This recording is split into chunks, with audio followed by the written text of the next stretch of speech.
स्त्रीमुक्ती आणि दलित उद्धाराचे कार्य करणाऱ्या रणरागिणी सावित्रीबाई फुले यांना माझा त्रिवार वंदन.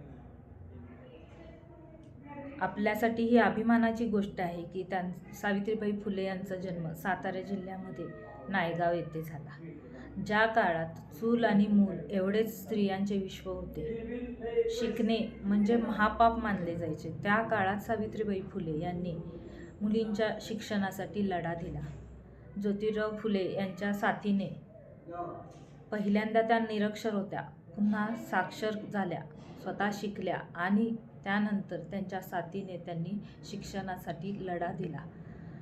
समाजाचे टक्के टोमणे सहन केले, किंबहुना कधी कधी चिखलफेकही सहन केली, पण त्या मागे हटल्या नाहीत. आज आपल्या भारत देशातले स्त्रिया प्रत्येक क्षेत्रात पुढे आहेत, प्रत्येक क्षेत्रात नाव कमवत आहेत, उत्तुंग भराऱ्या घेत आहेत. याचे सर्वस्व श्रेय सावित्रीबाई फुले यांनाच जाईल.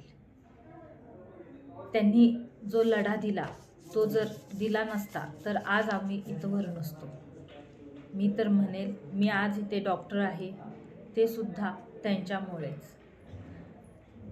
शेवटी मी एवढेच म्हणेन, पार करून अनंत अडथळे शिकवलेस तू स्त्रियांना. सावित्रीमाई, धन्य होतो आम्ही थोरवी तुझी गाताना. थँक्यू.